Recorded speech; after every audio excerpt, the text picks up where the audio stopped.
It came from England. Corn dogs.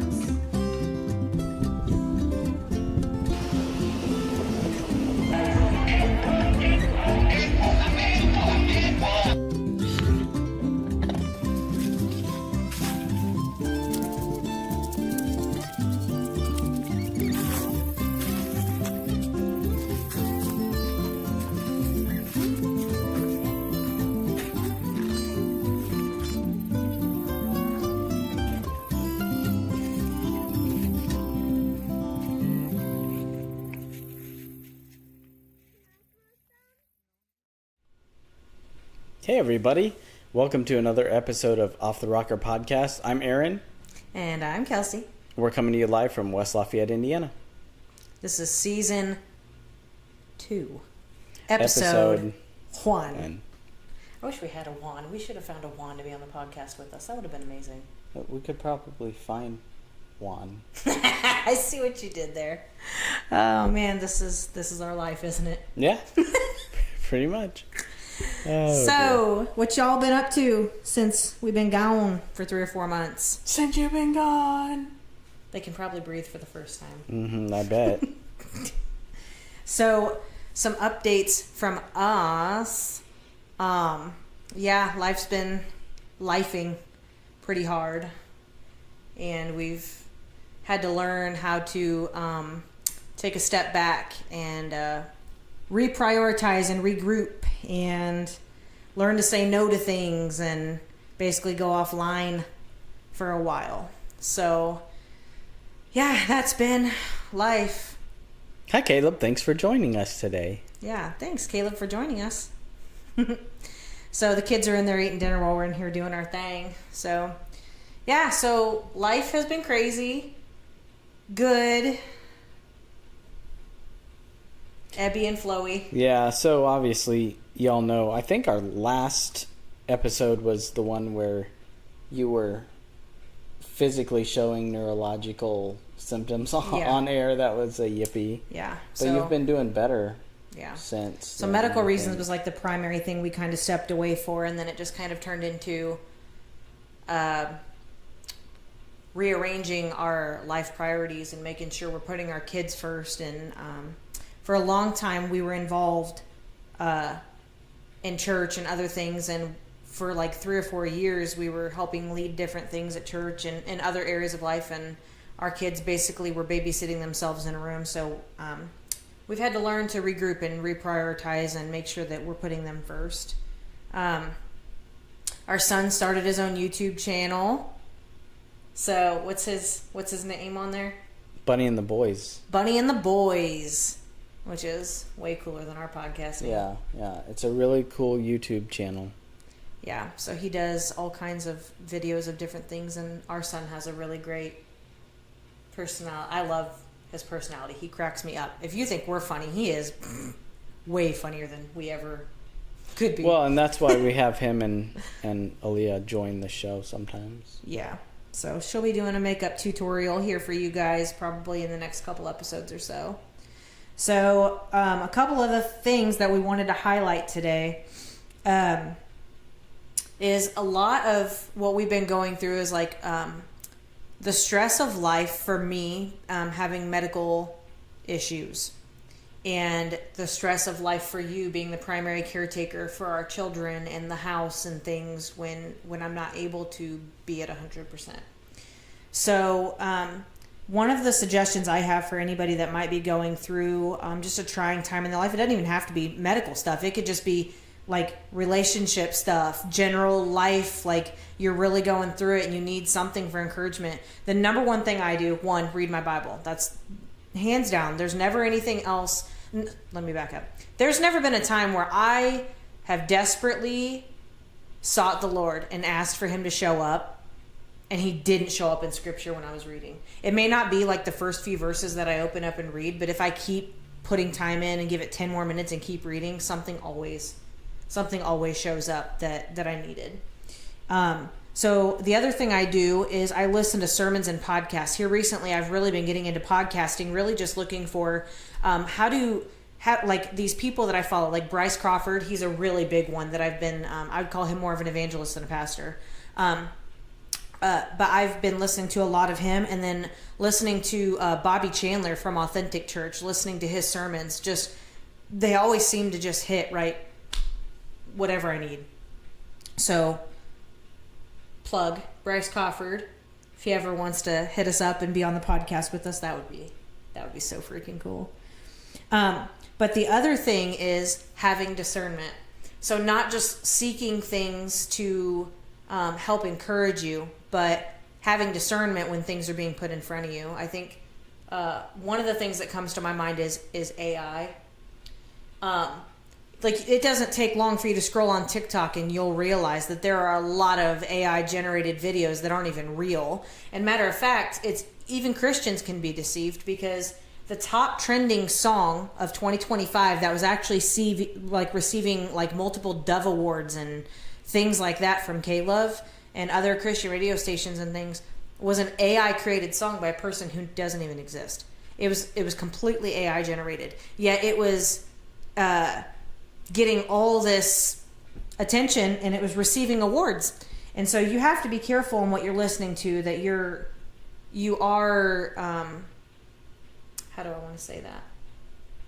Like, you don't just want to go listen to anybody and everybody that says that they're talking about a specific topic that you're struggling with if you're going to them for help. Like, having discernment to know if the source is really a source that is authentic and is giving truth, not just spewing whatever you want to hear. So that's, AI is really the thing that I kind of wanted to touch on today, because it's where we work. They're trying to introduce it more in different ways, but there's always that hot debate of, is AI, what are your thoughts on AI? Yeah, so obviously I use it.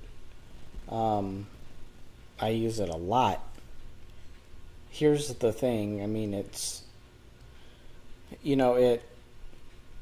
it started out as like a LLM. So, it collects data. It scrubs the internet, the web, for data, and uses that to produce results. So, even though there's that point of reasoning, it's still taking that mostly from what it's gleaned from the internet. Yeah, I agree. I mean, I think it definitely, like, when I need to search up a quick answer, like what happened with our daughter tonight, I just wanted to go to the internet and get a quick answer. I appreciate it. I appreciate it for the factual advice that it can produce. But I also think you should be careful, like, especially the older generation, I would say, like boomers or whatever people call them, I don't know. Like, you had posted a very, any person familiar with computers and AI would know that this was a fake video. But Aaron shared a video of the view out of our sunroom but we live in Indiana. There are not like zebras and things living in the wild here in Indiana, okay? And he made this AI video of this stampede of African animals. Like, we're talking like zebras, lions, cheetahs, and elephants, like stampeding through our yard. And one of our older family members said, "Oh my goodness, be careful." So again, like, I think it can be helpful, but you also have to understand the basics of it, at least, I think, to be able to know what's being fed to you, if it's real or not. There are a lot of AI videos, by the way, they look very real, and it is hard to discern if that is really that person saying that. And I guess that's my concern for AI is, what if they're posting videos of our president saying something threatening to another country or something, and then they think that that's real? Like, things like that are what alarm me about. And that's what I was telling misuse Kelsey of AI. Is, you could... I told her, I said, I could have posted a video, and instead of generating, the stampede, I could have generated, like, Coach Painter out there in the yard. And that could be believable. I mean, I see all these pictures here recently of people posting photos of the morels, the mushrooms. And now every time I see a picture, I'm like, was that generated or is that real? Yeah. Like, obviously we know they're coming up now, but like I could post a picture that I generate of my backyard and be like, oh, look, here's mushrooms. And then, yeah, would be believable probably. Well, for us too, we have kids, so we're always having to be, one of our children has a phone and the other one has an old phone. You can't call or anything, but she can watch like kids YouTuber stuff on it, And us as parents, we've got to be diligent about what we're allowing our kids to be exposed to. And there's like, you just can't trust the internet anymore. Like even on kids YouTube, there's been multiple times where, we don't let our kids use those things without us being in the room present. Like I don't like them being in behind closed doors and listening to YouTube by any means. And so there's been multiple times where one of our kids would be sitting here watching kids YouTube, which I have parental settings set to way below their age to really filter out stuff. And there's still videos that come up that I'm like, why is a child being exposed to this? Like, did they just say what I think they said? Did they just do what I think they did? And sure enough, I back up the video and I'm like, yep, that's why you're not allowed to be even on children's YouTube without adult supervision. Just because the internet is a very helpful tool, but it's also, it exposes your kids to a lot of things that I don't think they should be exposed to just yet. They're not mature enough to handle some of that content, I don't think. We have a little bit of differing views on that. No, I just think there's a certain line. Like, your kids are going to learn things in public, at school, probably even at church. As crazy as that sounds, they're going to learn, things you don't want them to learn. And there's a fine line between teaching them right and this is my opinion, and like if you hold them away from everything, it's possible that when they get older, they're just going, like, they haven't experienced anything, and they're just going to, like, fly off the handle and just, like... Yeah, which I can see that. Go crazy. We know people who've been like that. Yeah. They were way too sheltered. Their parents were way too under the thumb. And it was to the point where as soon as they were old enough, they rebelled like nobody's business. And they've been off the bandwagon since, pretty much. So, yeah, I know I agree with you there, Aaron. I really do. I see your perspective, but I also think that, like, our one job as parents is to raise our children to know right from wrong. Yeah. And it's also our job to protect them. A child cannot protect themselves. Mm-hmm. So, children are, like, wired to just see the very best in people. And always see things through an optimistic lens. But part of that burden of carrying that is that they don't know what boundaries are. They don't know what's right and wrong until they are told what's right and wrong, So that's where we as parents have to step in and be a lot more diligent about what am I allowing my children to read, what am I allowing them to watch or listen to, because music has a hold. We talked about that in one of our season 1 episodes, that music, chant, means you're coming into an alignment or an agreement with whatever it is that you're singing or saying. And words do hold power. And you can go back to season 1 and watch that episode and where we talk about that. And it still carries true to this season, where even though we're not talking about songs specifically, we're talking about content that we're exposing our kids to. And our job as parents is to protect them. That's one of our primary jobs, other than to provide for them and care for them. It's to protect them. It's to teach them and correct them. And we wouldn't be doing our jobs as parents in a godly way or in a responsible way if we weren't protecting them from those things or teaching them about those things. So we're stepping into a weird phase of parenthood right now. We have an almost preteen and an 8-year-old that thinks that she's 16 and acts and talks like she's 16. So we're in a new phase. This is a very trying and challenging time for being a parent. Luckily, our kids have been, I'd say they've been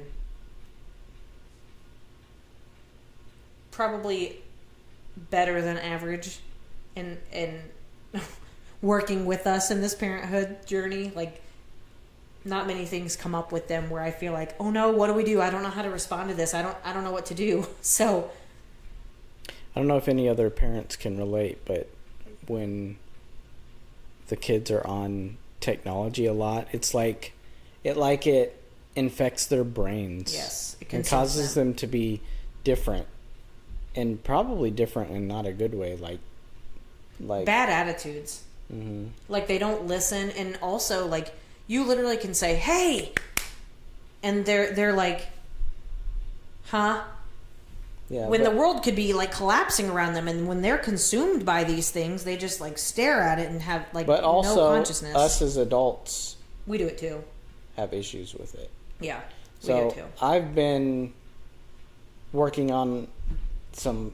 At this point, you know, we try to be transparent on here. There will be a lot more transparency soon, but I've been working on a big project.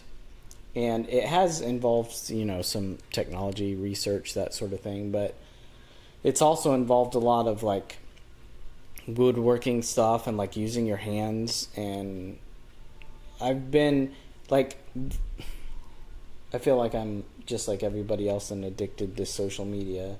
Like, always, like, checking up. But when I'm busy and I'm not on social media, I feel better. Oh, me too. And also, like, I've actually noticed, like, oh, there were nights where I didn't, like, check my notifications. Like, yeah. And that felt good. It was actually refreshing. I was like, oh, I didn't check Facebook. Like, I didn't even worry about that because I was busy doing something that actually matters. So the Purdue Exponent, which is it's a student written newspaper at Purdue University, and it's not called the Purdue Exponent anymore now. It's just called The Exponent. But they always do, every once a week, they always put an insert into their newspaper called The Rivet, which is like a more creative. It's more of an artsy insert that they put in there. And it's different things that the students do. One of the things they talked about in the article today was Y2K. Do you remember where you were at midnight on January 1, 2000? Mm-hmm. Okay, I know exactly where I was. I was at the old Otterburn United Methodist Church, which has since been torn down. Mm-hmm. And we were having a lock-in with the youth. Which, if you don't know what those are, you didn't really go to church. I've done a lock-in. Lock-ins are where they're a terrible idea, actually, but they are a lot of fun. It's where you lock in a bunch of teenage kids and spend time overnight at a building together, and you do like fellowship and worship, and then play games, and you stay up really late, and you stay overnight together. It's probably one of the worst ideas ever for that age of boys and girls, but the lock-in was a lot of fun, actually. And I remember all of the buzz around it's going to be the end of the world because the Mayan calendar ends. There's no more Mayan calendar. The world's going to end. Jesus is going to come. It's, you know. And I remember being like, I don't even know how old I was. I was 10. Born in 1990. So 2000, I'd be 10, right? Mm-hmm. Yeah. And how fearful I was at 10 years old just because of the things. And this was before social media. Facebook did not exist. YouTube, none of these things existed, okay? This is like at the beginning of computers even being brought into private family homes. Before then, they were just at schools, businesses, and used by the military. So it was a big, you know what I mean? It wasn't a big deal. You didn't have information at your fingertips like we do now. You had to wait till the next day's newspaper came out or saw it on that night's news. Oops, sorry. And I remember being at this lock-in and crying in the corner because I was like, oh my gosh, we're all going to die. It's going to be the end of the world. And what's funny is today, the Purdue students who wrote this, they would not have been alive at that point. So they're writing of what they think it would have been like to be alive during Y2K. Well, and I thought it was hilarious. What's crazy is, like, and I'm starting to get with the program with some of this, like, when somebody says something happened, like, 30 years ago. We were alive then. I'm thinking like 1970 or something. We were our son's age. And 30 years ago was like, I mean, it was like the 80s, 90s. What would you say? Okay, so I saw a TikTok recently about some of the favorite things from the 2000s, the 90s and 2000s. Yeah, it was 96. First of all, does anybody remember those seashell necklaces? Oh, I was hooked. I had one. They look like the conch shell, so those, or the other one, which I bought one when we were on vacation last time, which is like the square little seashells that were white that are all close together. It was a twist-on necklace. I have one. So those were a big deal. Bell bottoms, which are starting to make a comeback. Mom jeans. Do you remember? Did your mom ever wear mom jeans? Where they're like the way high cut jeans up here, and they had the high pockets and stuff. You don't remember what your mom looked like in the 90s? I don't know if she wore those. What would your mom have worn in the 90s? I don't know. Frizzy hair. So she had a perm. Yeah, probably. Hair. That is something let's not bring back. Short hair. And then they like the tease square. Yeah. I know what you're talking about. Yeah. Mm-hmm. The wedge. Mm-hmm. Man, there's so many good things from the 90s that we really ought to bring back, though. Like the Crush push pops, or the Flintstones push pops, the orange cream push pops. You don't see those anymore. Yeah. Or Jolt soda. That's something you don't see anymore. Oh, I don't need the Mountain caffeine. Dew, Pepsi Clear, Mountain Dew Livewire. You don't see that a lot anymore. You still see that? Not often. That was my favorite one when it came out. Oh, so many good things our kids missed out on. Or Bubble Jug, the bubble gum, the little pink jug. It was either pink. It was either, I don't even know what the pink flavor was, but it was my favorite. But it was like basically chalk powder with little nuggets of gum. Grape and then the Crush. It was grape and pink, which I think was strawberry. I thought there was I know there was an orange because I had it. I don't know. You might not have. Or something, my cousin Kayla and I was just telling my kids about this. The Casey's in Fowler, Indiana used to sell these. They were giant. I mean, they were like probably close to a half a pound jawbreakers. These things were massive. I don't know why they ever created them that big. But they were called Alien Heads. And they were super sour things. And we would lick them so much our tongues would bleed. And literally they would last us like 6 months. And then we would like literally hammer and chisel little pieces off of it so we could chew on it. And they would last us forever. And it was like 10 cents for like a giant. I'm talking like they were like this big, guys. Like I'm not even kidding. They were the best. Did you have a favorite candy? You probably liked Old Man candy. I liked those bottle caps, big sweet tarts. Oh, the big that discs. You like, yeah. Yeah. Chewy Sprees was one of my hits when those came out. You also like weird things like bottle caps, ugh, or Swedish Fish. I don't, not too big of a fan of Swedish Fish. Here's the thing, I don't eat candy like that anymore. Like once in a while, I'll eat like 1 or 2 of those. What are they called? The sweet now you're tarts. just sticking to the Ricola. That's all. That's about all you're doing. That's what I eat is Ricolas. No, but chocolate. I'll still eat chocolate. Chocolate. Mm-hmm. I remember when they first invented chocolate. I'm about that old. If you don't know that reference, wow, there's a big white thing in my face. If you don't know that reference, you're not cool enough. Caleb said 1990. I'm from the 1900s. That's right. Our son's blowing up our chat. Caleb, what's something you want to know from the 1900s? We'll know some things. Found a 1918 wheat penny the other day. Really? Mm-hmm. You found a penny? They're not making those anymore. Yeah, I know. Better hold on to all them pennies. Mm-hmm. What about restaurants that don't exist that were around in the 90s? Ryan's? It's still around. Just Old not Country here. Buffet? Hot Now was the best. Hot Now. What? I honestly feel like Pizza Hut used to be the thing back in the day. Like, do you remember Book It Club? Where you would, that was the best. You'd read a book, Speaking and then of if you read so many pages, they gave you a free, like, 7-inch personal pan pizza. Not gonna lie, low key, I'm gonna be honest here. When our daughter was in kindergarten, she got one of those because I said that she read so many pages. She absolutely did not. We just wanted the free pizza. Yeah, How Pizza many Hut times? sounds good. It does. We should do that for dinner. Yeah, we should. Your stomach just growled right on cue. Yeah. Anyway, well, we don't want to take up too much of anybody's time. We just wanted to check in and say, yes, as a matter of fact, we are still alive and well. We're still around. Well, we're technically not taking up their time because they can watch it. They can just watch or shut us off or listen. Give us some topics of things you'd like us to talk about. I tried to do the food one, and you put a stop to that. I don't know.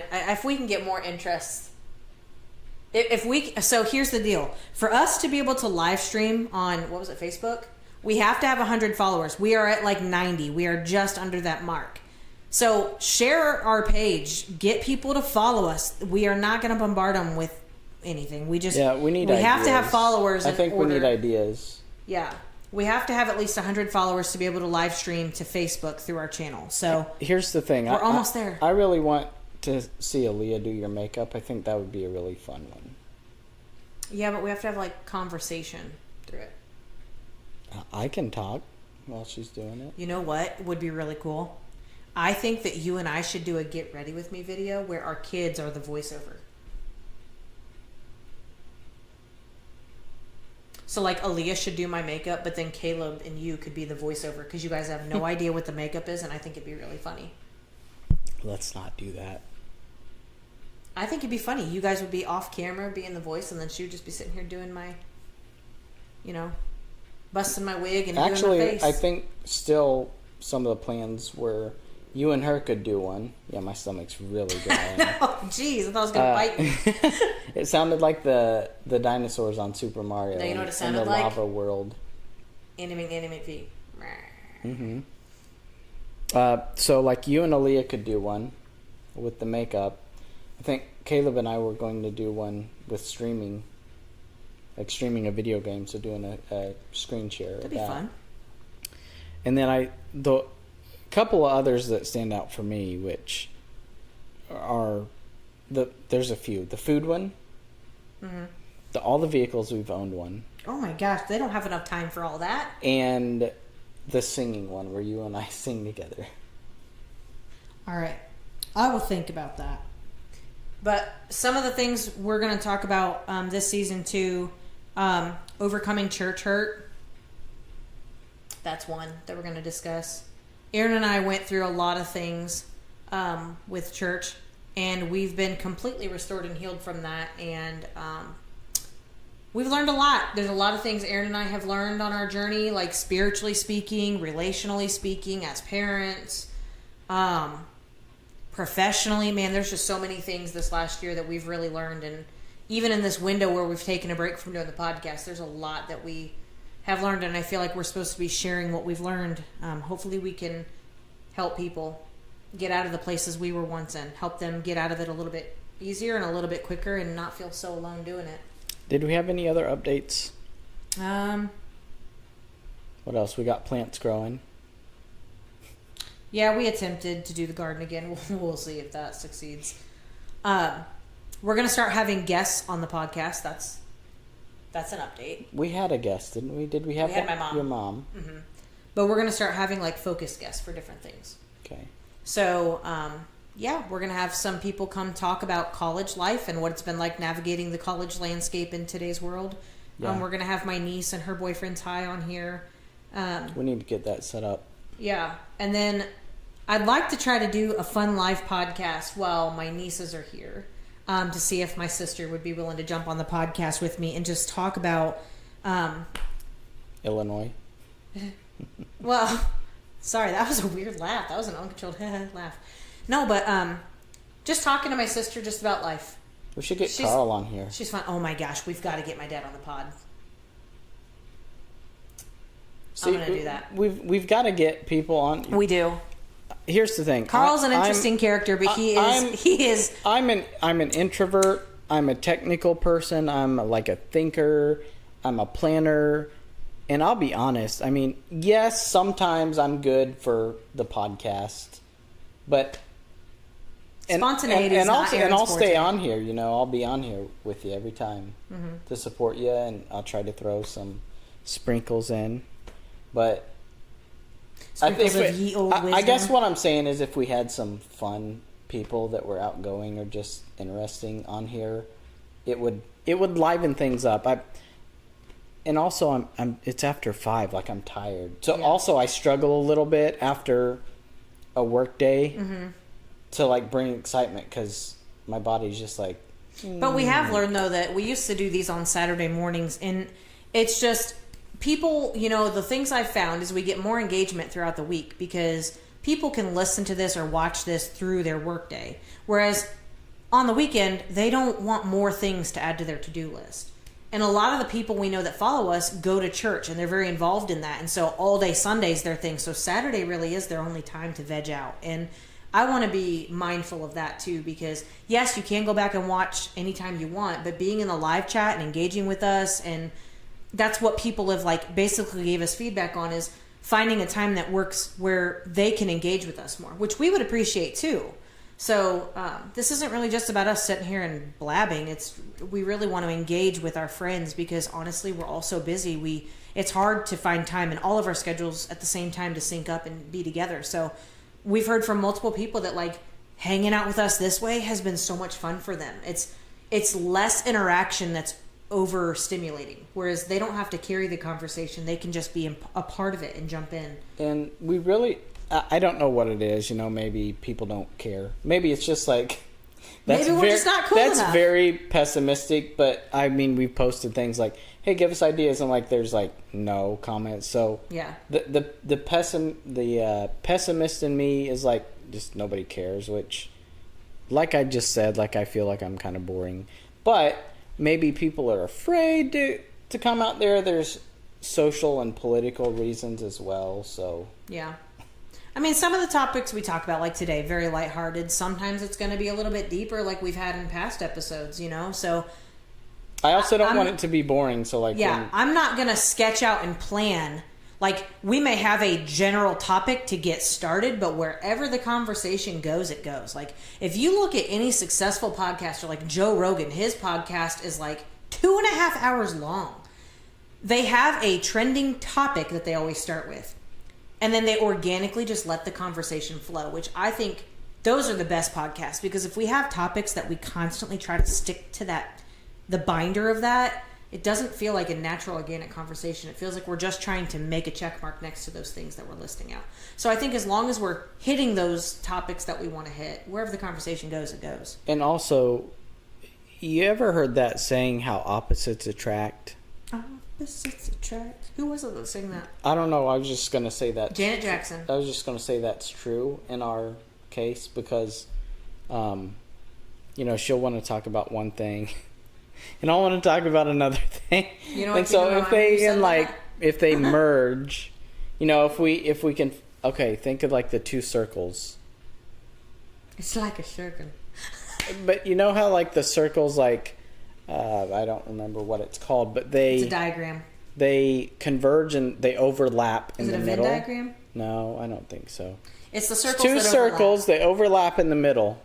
So if we those are the commonalities. So if we hit that, then that also. Okay, we need to do an episode called "There's a Meme for That," because literally everything in every sentence you just said, I had like 10 different videos go through my head. Circle is from that one movie where he's like, "It's a circle." Yeah, no, I was thinking of that too. And then opposites attract, the Janet Jackson song. I don't know what that is. Man, go look it up. Talking about Y2K. I might if I listen to it. But... It's literally called Opposites Attract. Oh, okay. And then the other thing you said reminded me of, I now pronounce you Chuck and Larry, that is the ring guy who talks about the rings. It's like a circle. Yeah. Mm-hmm. Man, there's a meme for that. There's a lady that works with us who somebody in the office will say or do something, and me and this woman only know how to communicate through weird sounds. Like, every time we walk by, we do that to each other. So we know that we're in proximity to each other. What? Or, it's Lisa.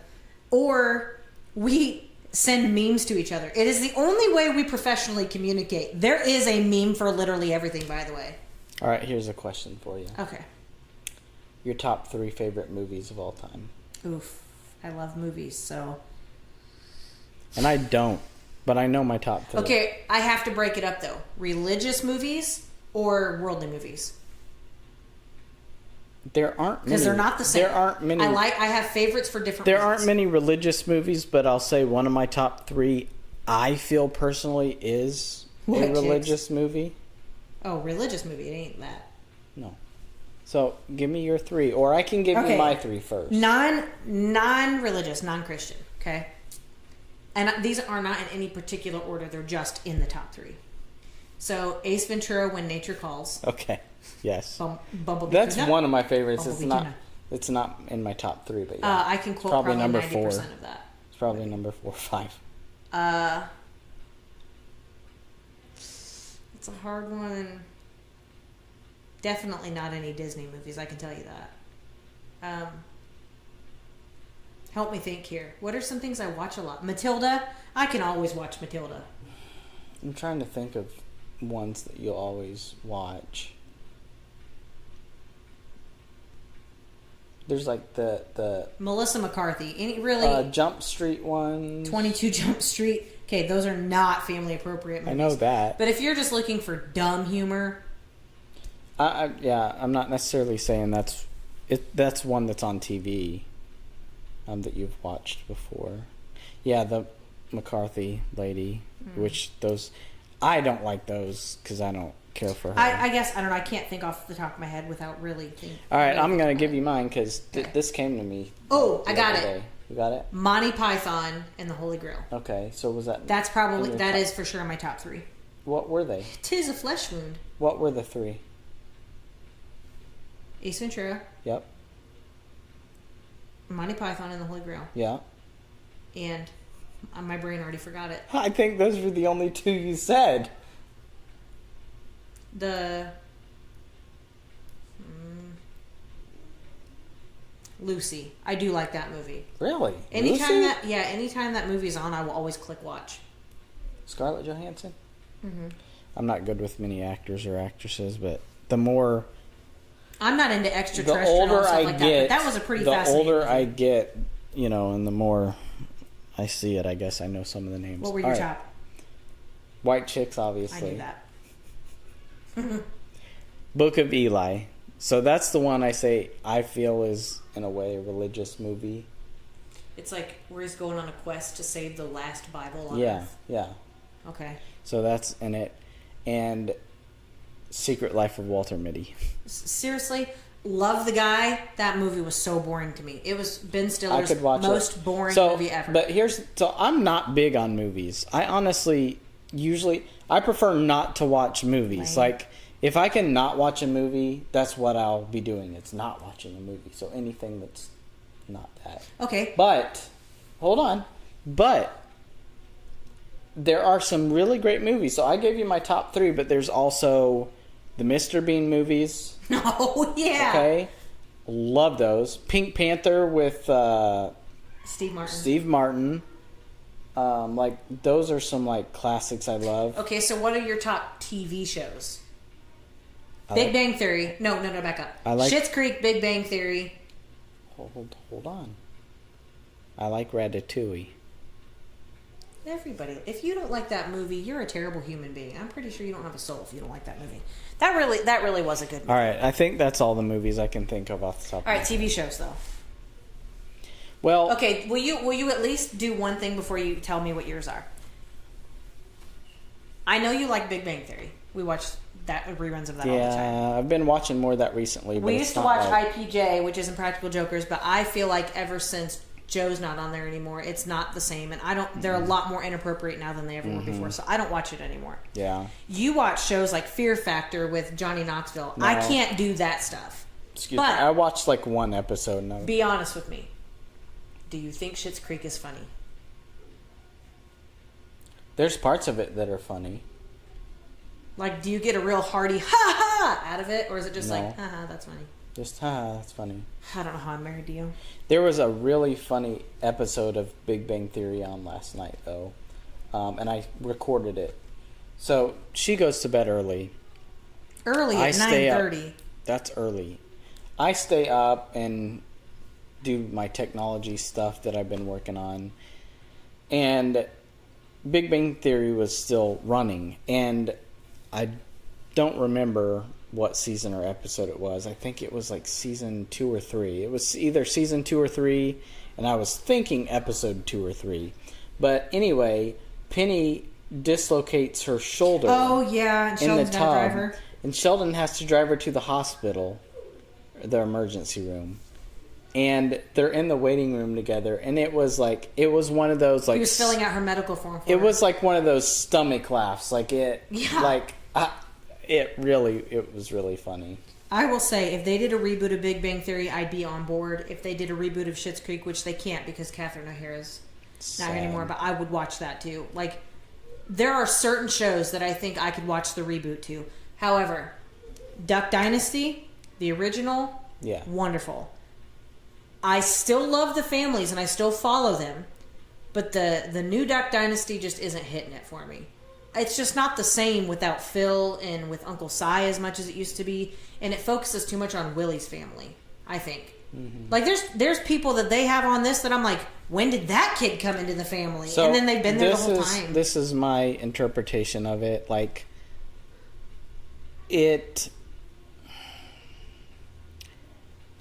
I don't know, it's kind of weird. I feel that now that Willie is, like, in the spotlight, he has somewhat of an ego, and it's different. I just sense it, I see it, I can't get past that. Jason, Phil, and Si were my favorites. Yeah. I think without the three of them, that show's not as good. Yeah. If you remove those three characters, that show's not as good. So obviously The Office. Oh. I actually watched the whole thing through. We actually got Erin's grandma and her boyfriend hooked on that show, and okay, do you know how many episodes and seasons of The Office there are? Like, a lot, okay? They got so hooked on it that they binge watched, and in less than 3 weeks had watched every single episode. So my favorite That's show, dedication. of all time is Prison Break. See, I couldn't get into that. Stranger Things, though. I'm surprised that's something that I got into. When Prison Break first came out and I watched it, it was always like my favorite show of all time.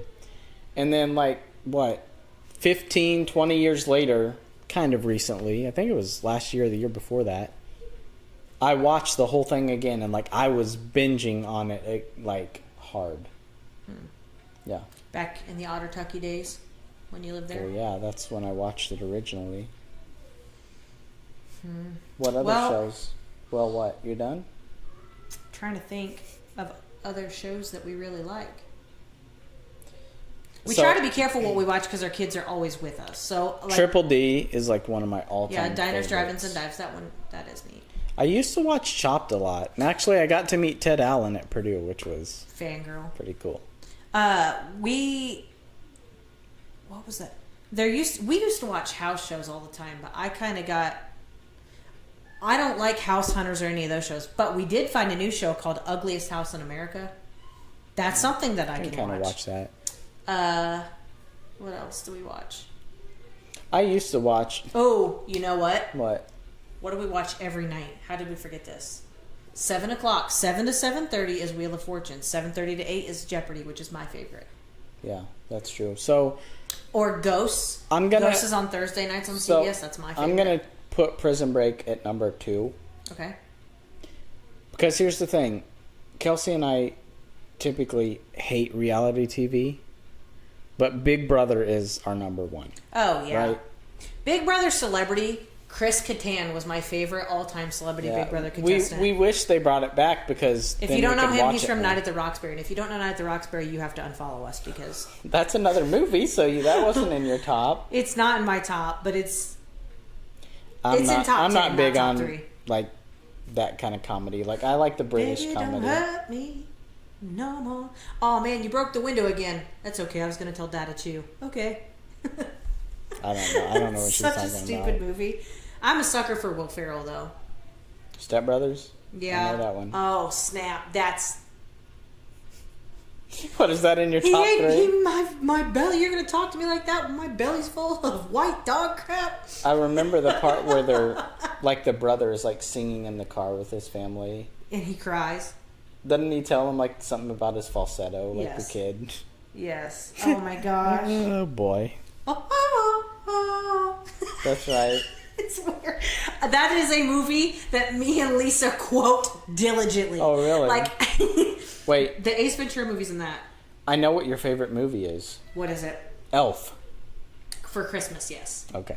At Christmas time, yes. Home Alone's my favorite Christmas movie. The original. Actually, Elf and Home Alone. You know, I still don't believe narwhals are real. Joanne and I were talking about that at work today. We were talking about morels, like the morel mushrooms and stuff, and somehow we got on the topic of, like, what's the porpoise? Get it? She thought my joke was hilarious. And I'm like, I deserve a raise. It's annual raise time. Just keep that in mind, baby. So, if you don't know, dolphins are also called porpoises. Things like whales are called porpoises. So, what's the porpoise of it? Get it? Haha, but you know what? I'm going to see if when one of our coworkers retired, she left her mini desktop drum set. And I'm going to see if who she gave it to will let me bring it home for one of our episodes so we can tell jokes and go, ba-dum. For real. I don't think that's a good idea. We should do it. All right, we're going to wrap this thing up because we do have to feed our offspring and ourselves. But we have no idea when the next episode will be, but it'll be soon. Wait. What? Didn't you tell them at the beginning of the episode that our children were in there eating supper? So I feel like somebody else... Yeah. Okay, can I identify as my offspring. So we need I feel like somebody's hungry. I am. I can be fat and sassy and hungry at the same time. Don't we want to try to stretch it out to an hour? No, we don't, for people's sake. No. So, okay. Yeah, like I said, we have to have at least 100 solid followers to be able to go live on Facebook, which is where most of our people prefer us to be anyway. So we can't do that, though, until we have those followers. For me personally, if I had friends / acquaintances / foes, and I wanted to watch them, I would prefer Facebook as well. And I'd probably get the notification. Yeah. Whereas with YouTube, most people aren't. Yeah, but you're already on Facebook, scrolling Facebook, Exactly. probably anyway, which is why most people prefer that. Plus, it's easier to comment I on just there. agree. The problem with our YouTube agree. channel is when people agreed. hold on, when people comment on our YouTube, the comments disappear once the video is posted later. You can't see those comments. She's getting angry. She's angry. See, there's literally a meme for everything. So there's a meme for that. Shrek? That episode will come You out. like Shrek? Yes. All right. Well, that's 47 minutes. So we're going to go ahead and log off. But we love y'all. We hope you follow along. Stay tuned for our next episode. Bring it in. Bring it in. Hopefully you guys enjoy our rambunctious company. Don't touch me. I'm just kidding. All right. Peace out, Girl Scouts. We'll see you later. We'll see y'all. Oh, sorry, my peace sign was in your face.